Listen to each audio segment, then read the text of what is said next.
Yeah. Yeah. All right. So I think now we can start after I have your your agreements. Um, Firstly, let's say for everyone your name, it's Daniel, right? Yeah, I'm Daniel Croitor. Okay. I know it's hard to pronounce, but Daniel Croitor from OutCreate Media. We have two types of businesses, one for local, which is called obtain clients.ro, which is translated in English, it's get clients, kind of. It's clients And the other one is okay. OutCreate Media. We are mainly, we started off as a graphic design agency and a marketing agency.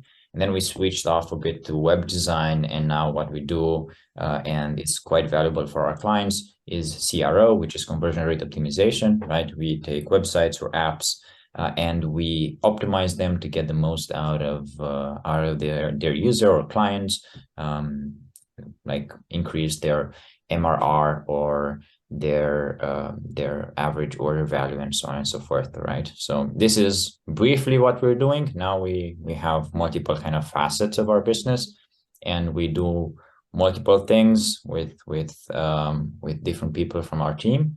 But roughly speaking, that's what we are, and that's who we are, and what we do, right? Okay. Okay. So when did you start this business, and which year? Yeah, so it was in 2019. I was in my last year of bachelor's. I study Okay. business administration, right? And then I had the opportunity basically to study with Erasmus in Finland and in Italy. And when I was in Finland, I got this great professor that just, I don't know, we just clicked, right? And then he saw that I was into graphic design. And he was like, why aren't you selling this stuff, right? So I was like, not sure yet. Like, I didn't have enough trust in me to do so. So he presented me basically Fiverr back then. So it was, Okay. it's still to this day a pretty used platform for freelancers. And that's how I started, basically. Started freelancing. And then when the freelancing kind of thing just got big enough, I was like, okay, I have to get incorporated. So I think at the end of my last bachelor year, I actually got incorporated. Now, even though I started a year prior to that. So basically, my entrepreneurship journey started around 2018, Okay. while I was still in the middle of of my college classes. Yeah. Yeah, I wanted to ask you was around 2021 years, right? When you started this Yeah. journey. So I don't know why my parents like sent me to school at 6 years old. So I was always the smallest one in class, right? So I Okay. think when I started my business, I think I had 20, I think. Yeah, I was 20. I was Oh, always that's the amazing. smallest. And everybody was like 22 or 23, but I was like 20. Yeah, I think 20. Yeah. Okay. So the idea or the courage to start this business came from the teacher that you had in Finland. Yeah, basically mostly, yeah. I wanted to start a business, right? That's why I wanted to study business administration because I wanted to Mm-hmm. get better at it. But I didn't have necessarily the push, the right push, or the somebody that you can say, look, you're good enough, give it a shot, right? And once I did, I actually got clients, quite a lot of clients, and was like, it doesn't make On sense to, Fiverr, yeah. first clients on Fiverr. Okay. Then I said it doesn't make sense necessarily to have it in kind of a gray area financially when it comes to how you register the revenue that you're creating, how you use the expenses that you have. So then I said, okay, it's the time to actually start a business. And then when I started the business, the problems came, right? So basically, that's when I started getting like, I got quite a lot of traction at the beginning, and then for some reason I'm not sure why that happened, but for sure it prepared me quite a lot. I just stopped receiving gigs, right, for half a year or something like that when I started business, What? right? Why do you think they was? Why do you think was this changing? I mean, you said on Fiverr you had clients, but after Mhm. you changed it on the business, not like an individual, Yes, you yes. didn't have anymore. So Did you I'm change the not. market or what happened?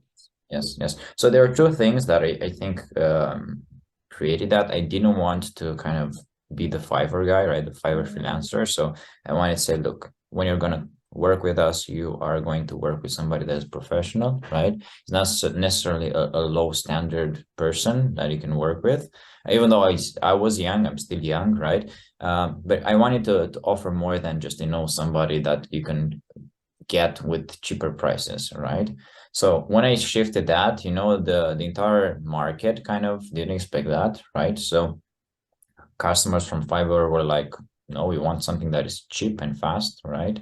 Yeah, And usually I yes. realized that for long term, that's not healthy. That's not how you build businesses. You don't build businesses by being cheap and fast. You usually build business by giving people solutions. And that was my first year was really, really tough. Like that was I think a good lesson for me because it taught me that I have to take into account quite a lot of things. And if things are not, for example, if things are working well for a small period of time, they might change, right? So for that, that helped me build some systems around. So we know that we have some monthly recurring revenue, right? Some elements that we can rely on regardless of what happens. And of course, until I got to the point of getting enough finances into the company to have like 6 month cost of the running, right, of running the business. That was quite a stressful period, really stressful. Too much stress, I would We'll say. get there soon. But it got me to the point of, look, we are building a business. We do need some stability, but not necessarily it has to be the most stable. So even to this day, we still keep like about 6 months worth of operating costs. So just in case something happens, you have a margin. And in Mhm. six months, if you are still not figuring out, you're doing something wrong, right? So That's right. if you're doing something right, you have to pivot and change, basically. So that's Mhm. kind of the valuable lesson that I learned in my first year of actually doing business. I Yeah. believe most of the youth have the same fear. Okay, maybe I can start a business. Maybe someone is pushing me, I can start a business. But how I will get the first customer? So, Yes. as Yes. you already said, when you shift from individual to business, you had this struggle with finding customers. How was for Yeah. you? How did you find your first client?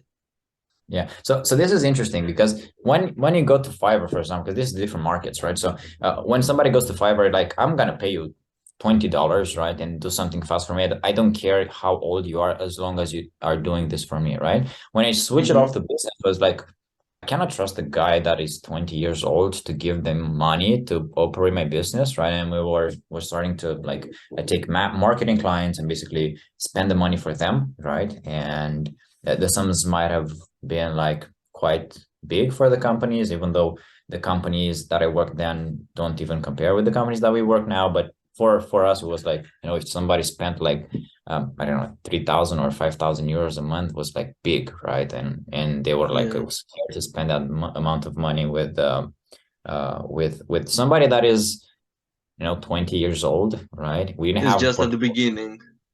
We didn't have, Yeah. and that was the bad part. We didn't have a portfolio necessarily of clients of proving a record that we can do it, right? Now it's easier simply because we do have portfolio with a lot of clients that You work have a with us. background.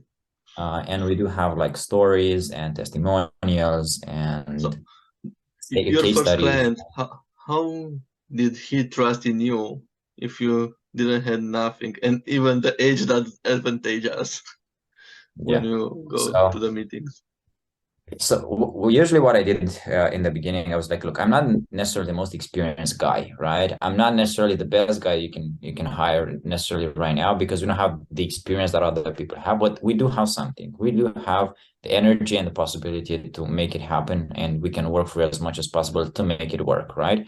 So went to clients, look, we know, we understand, we are young, but we're going to do whatever is possible. We could work at, I don't know, 10 o'clock in the night, 2 o'clock in the night, if it's necessary to make it work. A move that I regretted afterwards because customers started calling us like at 11 o'clock in the night, like, hey, you know, we need the graphic for tomorrow. I was like, okay, but you could have sent it with a WhatsApp message, right? Or just email us, right? A move that I regretted afterwards, but it really was the element that kind of got us forward, right? And yeah, anyway, that's a different discussion. If you do teach your clients that it's okay for them to call you at 12 o'clock in the night, they will do it, right? So Yeah. your I personal mean, it's life their will, right if you allow them. yeah. But it was a move that actually worked, and people are always like, okay, these guys are really driven and they do want to make it work, so let's give it a shot, right? And then we had kind of a testing program, and we would say like, okay, if you don't get results with us, we're gonna give you your money back. So it was really like, Guarantee. yeah, it was a really good guarantee.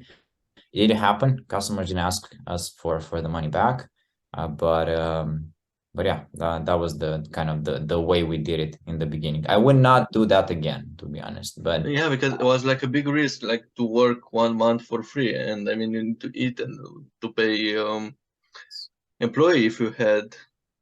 yeah. So was a First year little was bit really risky. tough. Like first year, we got quite a few clients. We got more clients out of Fiverr, right, than we got from our business, and that was tough. Like that was really tough, and quite long hours to work on even free projects, right? So just to get them as kind of a client for the portfolio. And once we did that, we used the portfolio to kind of grow the business and the client base that we have. Yeah. Okay. How much money did you had required in order to start the business?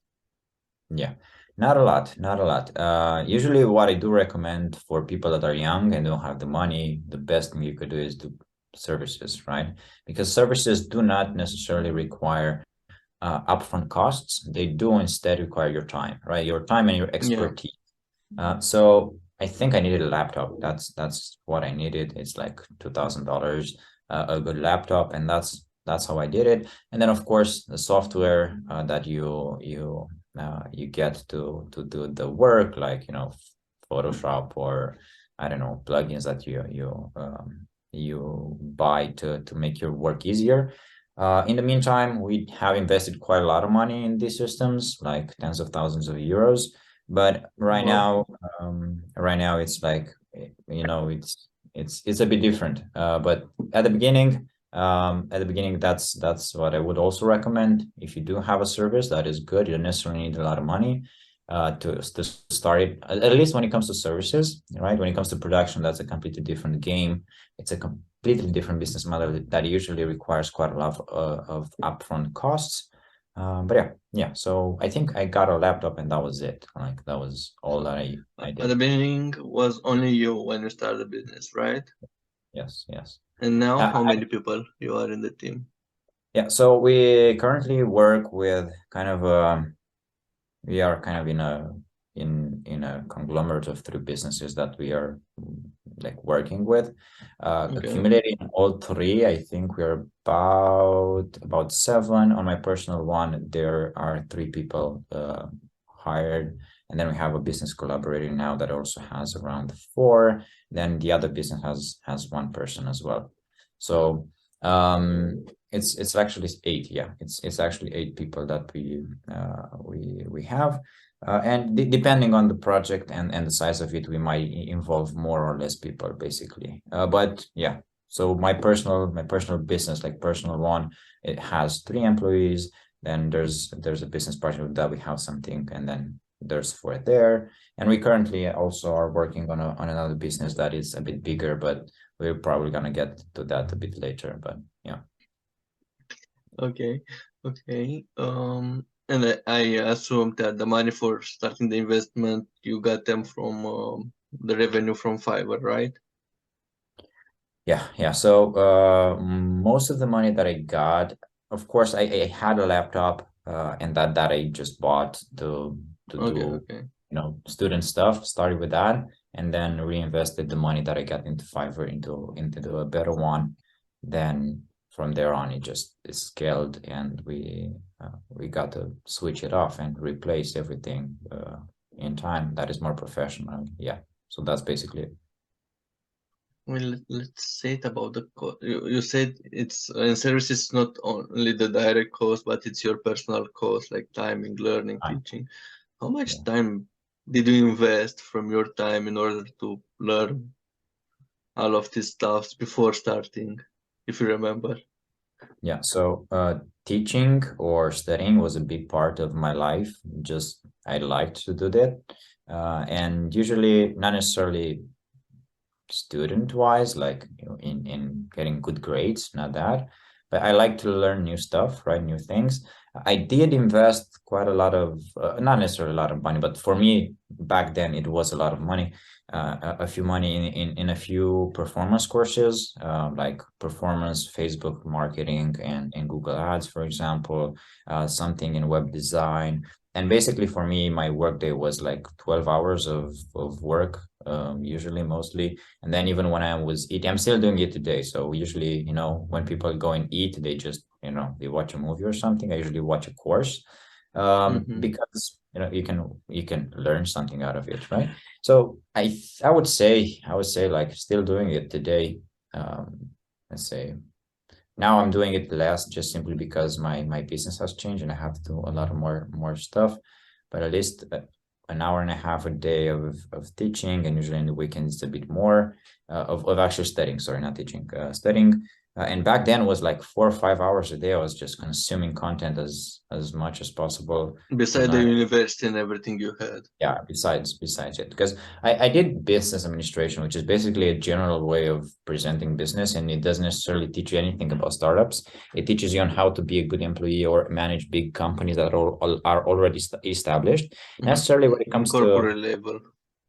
yeah, it doesn't help you when it comes to startups. I encountered problems that I didn't think they could exist when I started my business, and I wanted to learn them maybe from a book or from a teaching manual, but it didn't happen, right?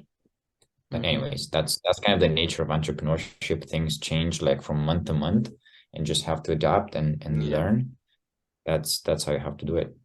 And a lot of unexpected things can appear monthly. Yeah. Pandemic, for Yeah. example, for us, the pandemic was a good thing. So pandemic was a great opportunity for us to grow. We did take advantage of it, not enough. If the pandemic would happen again, I'd probably use it more to grow. But Okay. right now, right now So, it was a good driver of growth, simply because we were positioned right. Simply because everything shut down in the pandemic, so everybody went to yeah, go that I online. wanted to ask. Like, everyone was going online, but mostly the restaurants, the part with the customers, and this part, hotels, restaurants, cafes, and so on. They've been shut down completely. So Yes, yes. why they would choose, for example, to invest in marketing, or why a company should invest in their marketing or their image when they are closed? Yes, yes. So that's another idea. I think this would happen probably next year as well, because we do have a quite of uncertain economic situation. But for some reason, entrepreneurs, when they have problems in business, they usually cut from the marketing costs, which is usually the worst thing you could do, right? Because you Is the cut reverse. marketing, cut sales, right? If you cut sales, then you have to cut the employees and so on and so forth. Usually in downturns, you probably have to invest more in marketing, simply because you'll win more long term. But what happened is, like, a lot of people realized the actual need of being online, right? So we built a lot of websites during the pandemic. We have scaled a lot of businesses during the pandemic. We actually got a few clients that kind of um, had a startup that was quite successful, for example, for a few months, simply because of the pandemic. And then when the pandemic like just cooled off, like the startup was broke, right? It just went bankrupt. So for example, what happened during the pandemic, food related things worked for some reason. So ordering food online was okay, right?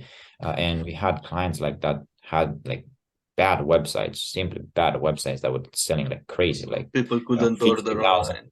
100,000 euros a month of food, when they were selling like 10, not even, they were struggling to sell even 10,000 euros, right?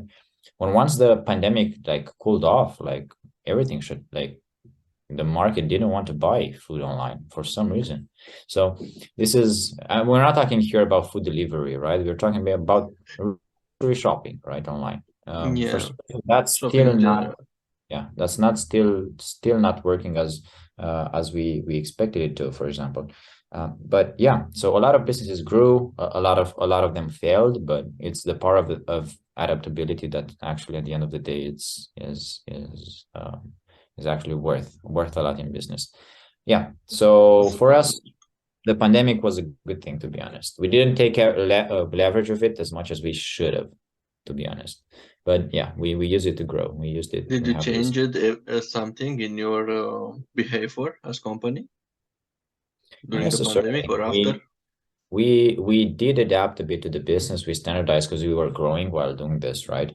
So I'm not sure if that was due to the pandemic or just simply because of business practice that we worked on. But we standardized the way we do offers. We standardized the way we do present ourselves. We standardized the way we sell services. So we analyzed it also during the pandemic that some services are worth more money and we should charge more, and then we increase prices for those, right? For example, and some services were like taking us a lot of time and didn't actually bring a lot of value, and we just cut them off, right? Okay. But yeah, overall, I think that wasn't because the growth that happened because of the pandemic wasn't necessarily because we were very smart. I don't think that happened. It was more because the market wanted to have like, Forced you. wanted to shift more towards the online market. Mhm. Yeah, and now, by the way, after the pandemic ended for real, the online market is quite different, quite different, and a lot of online marketers have to adapt quite a bit to it. That's why we Mhm. changed. So we don't necessarily do things that we currently think that are not necessarily as valuable as they used to be. For example, social media management, like posting online, like graphics now don't work. Like Canva happened, and everybody can create cute graphics, and they just simply don't work. So Just you have to have just more in than 10 cute seconds you graphics. have everything ready. Yeah, yeah. So you have to have more than cute graphics to sell now. Now you have to actually have good UX, right? Good systems implemented in the business so people can come and actually join again and buy again, maybe. And that's why we developed this CRO service. It's not meant for everybody. Not a lot of business can afford them, but businesses that do want to grow, they do use CRO services that are really, really valuable and really important for businesses. Because if, for example, you do create a system in the website that increases sales with 15%, let's say, or the average order value with 15%, that happens across the value of the entire website. So basically, it could happen for years, right? So a lot of Yeah. times we see people that are, have really bad, It's really bad. it's a long-term plan to create it. Yeah, it's a long-term investment that you do, and usually that pays off for a long period of time, right? That's why Mhm. it's more high ticket service that we are offering, and we have invested quite a lot of money, crazy amount of money when I look back into it, right? So we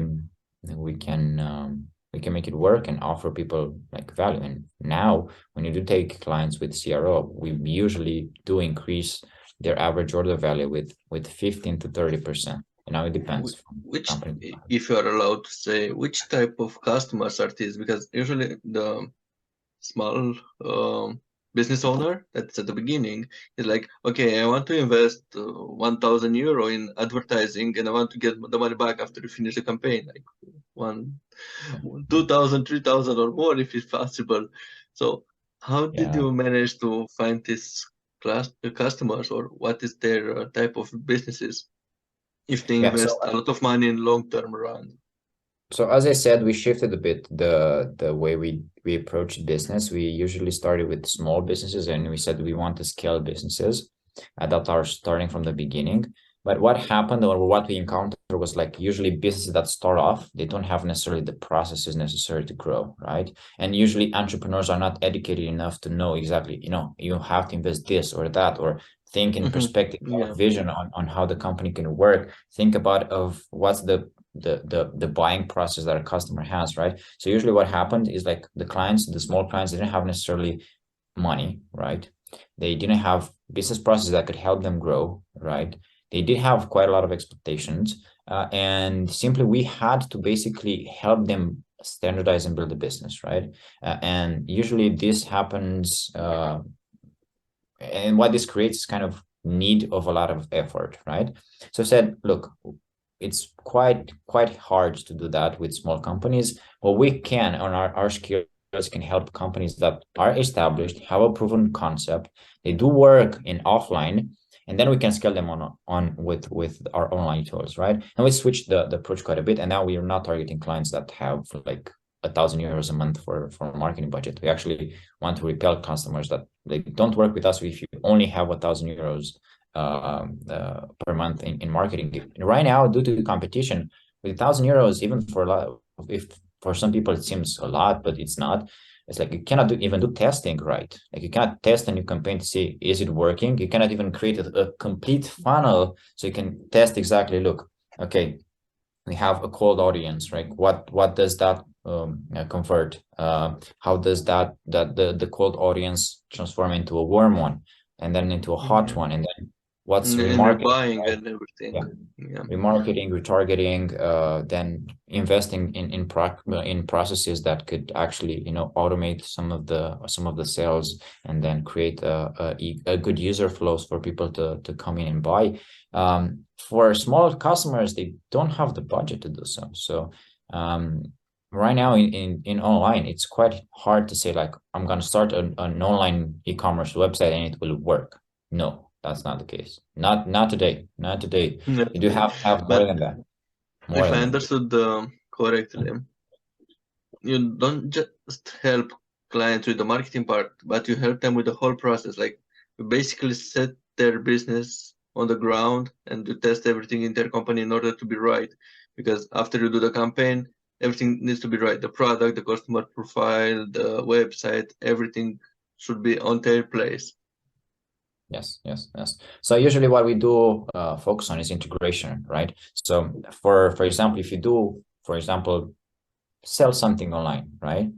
If, for example, we are doing the best job possible, let's say, right? And people are buying online, but the product arrives in bad shape, or the packaging is not done right, or the package arrives late, or the customer service is bad. We cannot control those things, right? Yeah, that's right. So the marketing that we do is directly influenced by the way the company works, right? So we do want to focus for bigger companies and we want to help them standardize, right, and offer good integrated systems, right, that can help them actually provide a good customer experience. It's more than we just do marketing. No, we don't want to do marketing. It's more than that.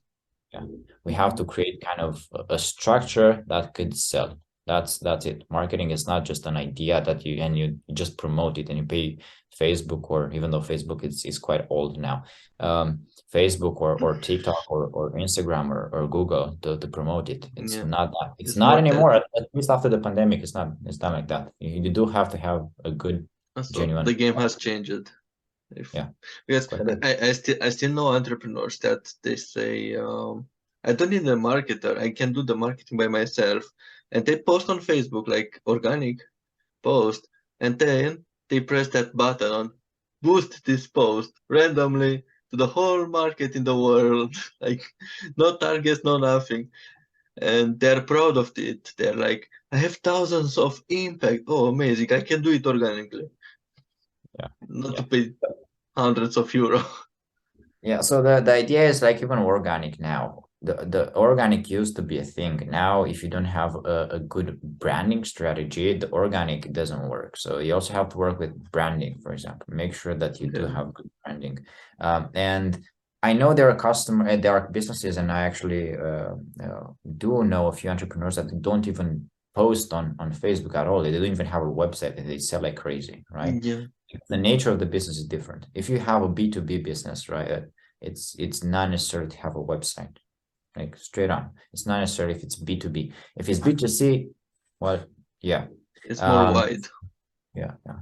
I cannot tell you how many times our customers don't even look at the website that we have. They just, we just collaborate based on the Yeah, experience we have. because as someone told me in a other interview, in B2B, the contracts are not made with the business, but it's made between people. So it's Yeah. not necessary to have a website or something to promote it in B2B. It's more about the human connection and networks that you have. Yes, that's different. That's very different. B2B is quite different. Okay, let's return. So since you started the business, how many times have you failed until now? Did you had any failure? How many times have I failed? Oh, that's a good one. Yeah, that's a very interesting one. So depends on how you count failures. The failures, you can count them as financial failures or personal failures or client failures, right?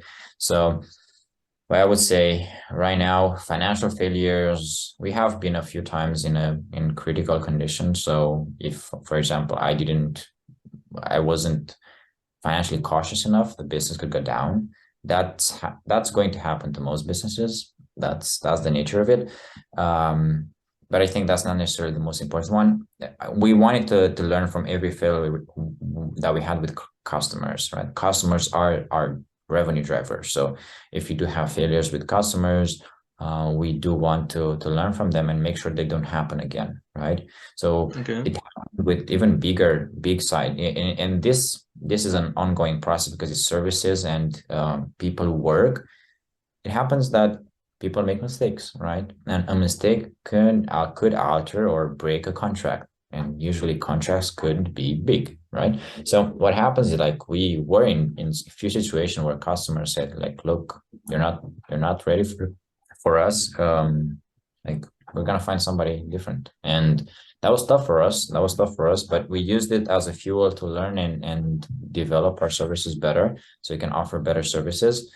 And even it happened like a few months ago. One of our biggest clients was really annoyed because one of our employees, for example, made a change in a website and didn't check on it, and it just altered a big part of the website. Just simply, a line of code altered the way the website like functioned, and we were almost like this close to lose the client. One of the biggest that we had, right? So usually I do encounter like client failures as the most important failures that we do have, and that those are used for a source of learning. We want to minimize that. We take our clients really seriously, and we do want to offer them results because that's basically at the end of the day that's what matters, results, right?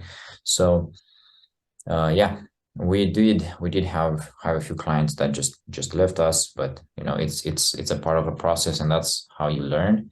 And I think the biggest mistake that I did make was not being proactive enough with our clients, simply because a lot of times I was scared to propose like an idea because I knew that it would involve money, right? And money is usually a hard topic for business, and we didn't do it, and then it affected the business, or our competitors came to the customer and said, look, we have this idea With for the a same listing, idea. and then we're like, okay, we didn't do it. We lost the client because of this. You don't want to do that again, right? And now we are very proactive with the clients. We're still learning on how to do this, but we do want to be proactive, like telling them, look, next month is going to be Black Friday. Let's do something about it, right?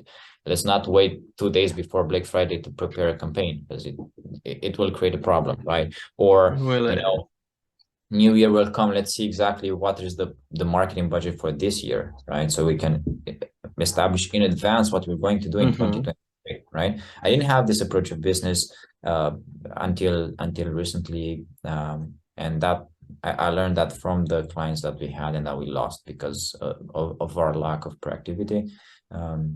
Yeah, and that's very valuable for our business.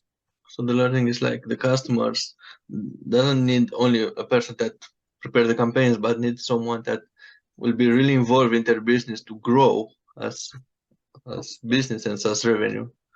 Yeah, look, creating Facebook campaigns or Google campaigns, actually implementing them, it's easy, right? Whoever tells you that it's not, well, it's a lie, right? It's easy to go and write a text and create a graphic, right? The hard thing, on the other hand, is create a marketing structure that can benefit off of that campaign, right? An entire system or an entire campaign of a marketing concept idea or a concept of the campaign that is integrated with how are we going to sell, how are we going to get new clients in, right? How are you going to prepare a funnel that could actually make people buy, right? And then let's see, of course, if they do buy, what happens with the clients in 2 months, in 3 months? What's the process after sale? Because a lot of businesses don't think, okay, I sold, that's it, I'm fine. I'm relaxed, right? No, it's very important. What do you do after sale, right? And the entire process, that's complicated. The upselling part. Doing a Facebook post, it's easy, right? Creating a Facebook ad, it's easy. It's like, it's not complicated. And by the way, this is interesting because we tested this out. So now the market has shifted. Now beautiful graphics don't work anymore because because everybody does it. If on the contrary, now you are doing a crappy design and a bad image, it works better because it's different, right? And then so now it's like, okay, we have to adapt, we have to shift the way we do marketing. It has to be more personal, right? It has to be more kind of negligent, but on more connecting, looking human. Actually, I have seen this last week with YouTube channel analyzed. It's like a really big channel. I don't remember the name, but they had like crappy thumbnails, like screenshots or something like this, very bad pixels put there and here, and they had around 8 million subscribers. Yes. And this Look like, at Dream, for example. Dream is one changed now. Like, I'm not sure if you're familiar with Dream, but Dream is one of the biggest YouTubers there is on the platform, and the way he does graphics is just bad, right? So that's not the most important thing. We used to think, so me as a graphic designer, because I started off as a graphic designer, I used to think that graphic design is the way to go. It's not. It's more the concept behind it. It's the structure of selling, is the way you relate to people. It's a lot of factors combined that have to go in the same time, right? We actually have a client right now that just published a contest because they wanted to publish a content where they would like give people like 1,000 euros for free if they just I think they posted the picture. But the way the contest was created didn't offer people enough trust to actually do it, right? So it was like too complicated. Yeah. So that's kind of the idea. You have to think about more integrated system into the business side, right? It's not we're doing Facebook posts, we're doing social media management. I don't think that's valuable anymore. That's quite old. And if you do promote your agency as a Facebook ads agency, I think that's quite a bad thing because Facebook is going to probably die. Not necessarily as a company like Meta will not die probably. Instagram is still big. It will be big probably in the next 5 years as well. But Facebook as a platform is going to only work for people over 40, right? So you have to shift a bit, right? Our parents, my grandparent, for example, grandparents, right? They have Facebook, so right, and they consume Facebook, and that could work for products that have an older target market. That's fine. It won't work for companies for the youth target. Target the youth. So yeah, that's different. Okay. I wanted to ask you, starting this business and preparing everything, did you get any support from others besides the teacher that you already said to set everything? Yeah. So along the way, I think in life you have to prepare and create kind of a network of people that are better than you. And they don't necessarily have to be better in every aspect of their lives, but in the aspect of your life that matters to you, right? So that's right. Having like what I would do recommend, because that's the easiest thing any teenager or young entrepreneur could do, just enroll in a business club. That's it, right? Usually business clubs are quite cheap. Enroll in them and just connect with entrepreneurs that are older, that do have success, right? And see how they think. How they think about business. They might have a personal life that is bad, like they might be divorced or something like that. Don't take that into account, right? You want to learn from them business. If you don't want to learn, for example, how to do family, maybe go to a pastor or I don't know, somebody that has a great family, right? to get information about that. But when it comes to business, and of course, business has multiple facets of it, and it's quite different, multiple situations. But you do have to have people that can also give you honest feedback, and of course, you do have to require for honest feedback from somebody that is not biased. Usually, I hate people that say, and that's how I know if somebody has good intention for me or not. If I present them something, right, then they say like, it's good because you did it. Like, that's a big red flag for me. Like, don't say that you did good because you have a relationship with me, right? It's like, you have to tell me if we are doing business objectively, look, this is an idea. It might work here. It might not work in this area. If it's not working in this area, what can we do about it, right? What's your recommendation? If not, just don't give me feedback, right? Say, wow, it's great. Like, that's perfect. If it's great, that's wow. But I don't focus on that. I focus on what can we do better, right? And usually we have to have somebody, it might be your uncle, aunt, or a business partner or a business mentor that that you can impress and do things for free. But that's the thing, right? But if you do have a business mentor, that you usually don't get mentored because you are you. You usually do get mentored by people that are higher than you because you also offer them value, right? So for example, if you do want to get mentorship from somebody, right, from that is older, don't expect them to, and you go to a cafe, for example, don't expect them to pay for the coffee. Buy them a coffee and ask them for advice, right? And that's something that I didn't do at the beginning. I was like, I don't have the money to do this, or I was like, no, it's a coffee. Buy them, I don't know, buy them presents on Christmas, or actually offer them free services. So to this day, I do have mentors that I offer them like free service. Just give me advice in exchange. That's all I need, right? Do it. We are young, and because we're young, we're probably unexperienced, unwise, and probably are going to make a lot of mistakes, right? So if you can get honest feedback from somebody, if you can get honest feedback from somebody that does have experience, and it doesn't necessarily have to be a guru when it comes to marketing, but it has to have somebody that has proven that they built a big business that is standardized and works ideally without them.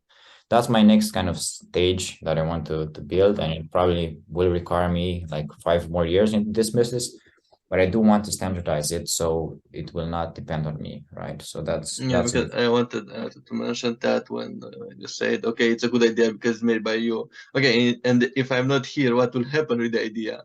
It needs to work without me, without you. I have small questions for you. You said to get expertise from the people that are already in the field, or they have businesses, and to buy them a coffee. Okay, you meet them and buy them a coffee. I agree with that. But which kind of gifts you can give them to the Christmas, or which kind of gifts you can give to someone that already have enough money to buy everything he wants? Yeah, but because I'm pretty sure you can buy something better. It's not about money. It's not about money. So if you do give a gift, make it thoughtful. Like, look, this person, for example, told you in a conversation, for example, that they might, I don't know, like to collect elephant statues, right? Just that's their hobby, right? Buy them an elephant statue that is unique, like, because usually when people do make money, their focus on life changes a bit, so they don't necessarily look for things that are necessarily valuable regarding money, but more valuable regarding their personal aspect of life. And this is what I would recommend. Buy something that is meaningful. It doesn't have to be expensive. Nope. Just write something them with personal value. So here's what I did. I didn't have necessarily money, but this is how I got one of my mentors. I know that he gave me like some random like recommendations just out of the blue because I was bold enough to ask, right? A lot of people just don't ask. It was like very involved with who I am and what I did, right? And then I think it was during the Christmas or something, or at the end of the year, I just wrote him kind of a big thank you letter saying like, look how this helped me and what you did for me, right? And that impressed him so much that to this day, like say from now on, he said, because in Romania we have this jargon, you have to call somebody like a special thing if it's above you. we don't have translation to it in English, but it was like, you can directly like call me Andrew, for example, right? Don't call me Mr. Andrew, right? Just call me Andrew. We're friends now, right? You are friends, It yeah. was a simple thank you letter, right? That I wrote, and I was honest about it. Like I said, look, you helped me quite a lot this year. I want to personally thank you about it, right? That's basically how it was, right?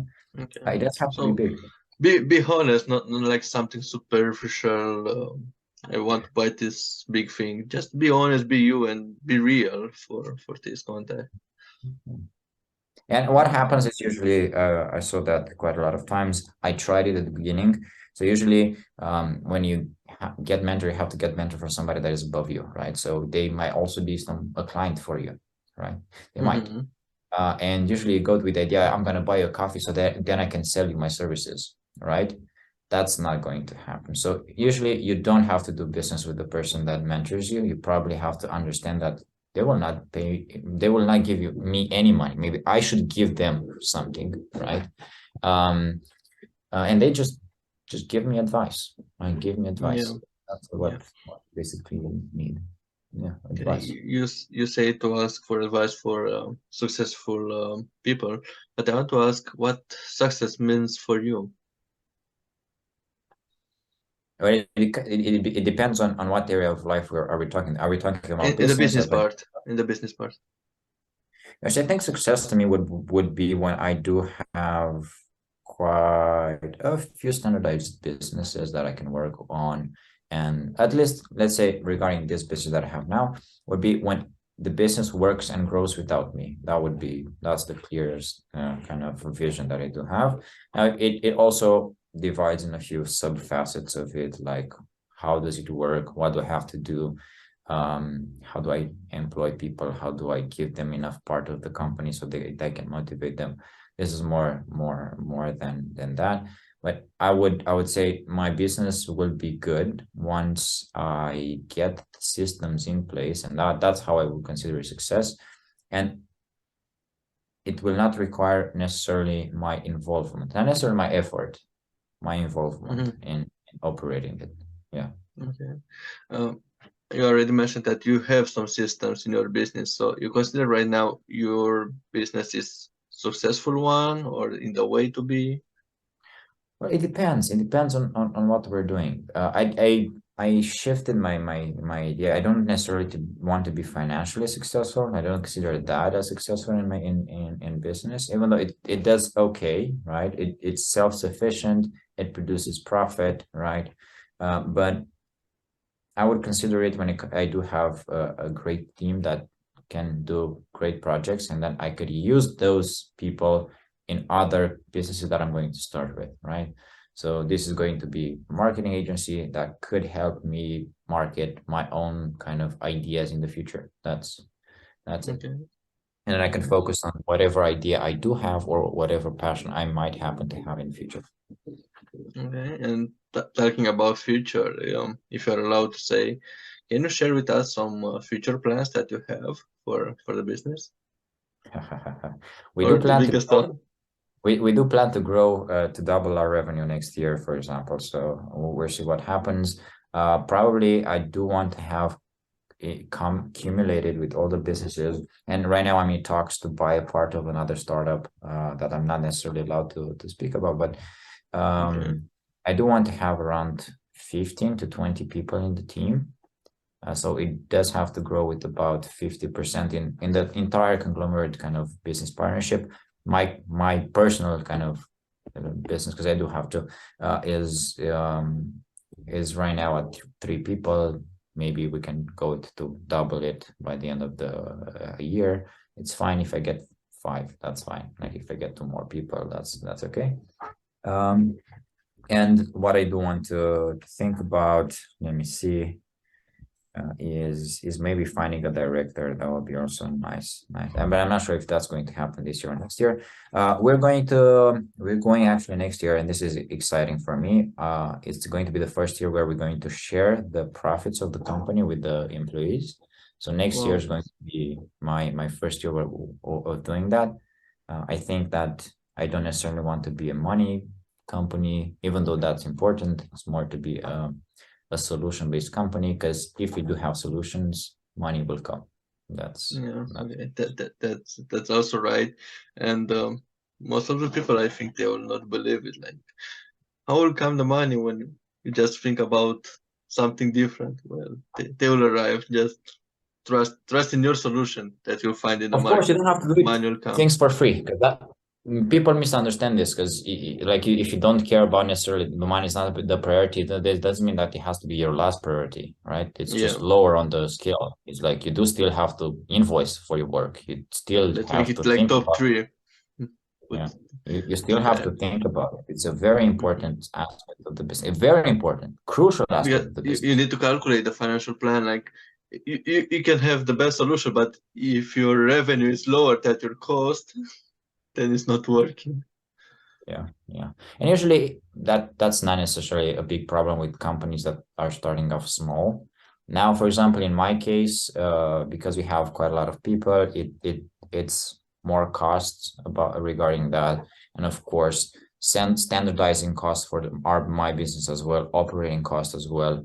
We invested quite a lot of money in IT solutions and subscriptions that do take a lot of money, right, on a yearly basis. They do make our work like better, and they make us more efficient. But costs are quite much bigger than I anticipated when I started. Though if you do keep the same profitability margin, that's okay. In relative numbers, things should grow. So if you spend, for example, I don't know, 5,000 euros a month last year, it's okay to spend maybe 10 this year. It's completely fine. Important thing is, are you billing more, or it's just a cost without real benefit? But if it's continuously growing, then that's okay. Just two more questions. Did you had before this plan like double your revenue yearly, or is just something that you planned it this year? Like was a focus from the beginning? No. So it's a yes and a no. So I started my business thinking that I'm going to become a millionaire in the first year, right? That's how I started. Like everyone. That was a very good source of depression for me, to be honest. I was like really depressed because at the end of the year, so I usually create goals. I used to create goals for different aspects of my life, and I was bold with every single one of them, like health, wealth, happiness, professional, business, financing, right? So I wanted also to have a six-pack and also have, like, I don't know, revenue of 1,000,000 euros, or wanted to invest more in the spiritual part of my life, and also have a financial situation that was really, really good, like more than was, I think, at that time possible with the amount of time that I had, right? So now I switched. So for 2 years I said, look, I'm gonna stop planning, right? So not necessarily business planning, because that was different, but I'm gonna stop making new year resolutions and financial plans, right? And that actually worked better because I had the possibility to take time and think about decisions without the financial pressure, right? And that helped me get better decisions, right? And it sounds weird, but without having I understand you. Yeah, we grew this year. I think we are more than double than last year, and I didn't have a plan for that. I just focus on, look, what can I do today that can improve the business that I have, and then, okay, can we use this in the future? Okay, is it something that could be valuable in the future? If it is, then we're going to do it. If not, we'll think about it, right? And I wasn't necessarily that driven regarding the amount of money that we're going to make, right? Just things happened. It's contrary, actually, because you're teaching like you need to make a plan, you need to know where to go, you need to visualize the future and everything to make a strategy, and then you just do it like this. Because I did the same in 1 year. I was so tired of planning. I was so tired of not achieving everything on my list, and I say, okay, you know what? Just leave it. I will take the opportunities if they came. I will analyze if it's okay or not for me. And at the end of the year was, as you already said, was much better.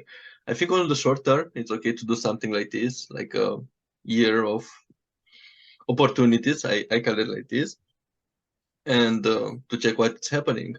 But on long term, I'm not really trusting this particular way to not have a plan at all. But for 1 year, 2 years, I feel it like it's a refresh for you, and it's another way to see the things in your business. Yeah, but it's very important to understand, like, this doesn't mean that you're going to wing it. No, no, no, no, no, no. This means that you're not going to make financial plans that are not necessarily in accordance with the possibility of you, of who you are in Yeah. that time, right? So that doesn't mean that you don't have to plan for the future. I do think that changed for me when I did create a vision for my next 10 years in life, right? So right now Yeah. I know what Daniel is going to be in 2030, right? That's what, at least I know who I want to be by then, right? So I have that figured out, right? So that's clear for me who I want to Yeah, be in that's 20. right. I mean, the long term, you still need to have it. Yeah. The way I'm going to do it, it might vary. It could be here, it could be here, it could be here, right? So I don't want to set limits there, because if I did, so for example, this year, if I would have created kind of rigid plans, I know that some of the business wouldn't have happened, right? So for example, we didn't plan to go internationally this year, right? Not necessarily was a bad plan, like a plan that was structured and so on and so forth. But when it happened that we did get, for example, international clients who said, okay, we're going to do it structurally in a good way, right? That can help us get more clients in the future. It wasn't like winging it. It's not about winging it. It's taking the most amount of seriousness possible for the current time, and not necessarily attaching values. That's very important. Not attaching values or sums of money or or numbers to what you could be at the end of the year. That's a great source of failure and depression, right? Instead, Yeah. like, have a long-term vision. This is who I want to be in 10 years, right? And then when it comes to the small details, like today, this happens. Okay, does it align with who I want to be in 10 years? Yes. Okay, I'm gonna make this decision. I Yeah. want to go this way, right? If it doesn't, then I'm not gonna. But you do have to have kind of a long view of life. And it might happen that I'm not gonna be exactly where I envision that I want to be in 2030, but I might become a better person with it. Yeah. Yeah, or you can be better. I mean, the way But you anyway, think now, maybe in 10 years, will be like, oh, how was possible to think that small? You never know. Are you still here? yeah, I just lost You it got for a a second. short freeze. Okay. Yeah, I lost it for a second. So yeah, you might be different, you might be not, all right, but it's all about, I think it's about the way you're going to build the journey. And here's a very important thing: when you have a small team, you can do this, but when you do have a lot of people need to know what's the vision.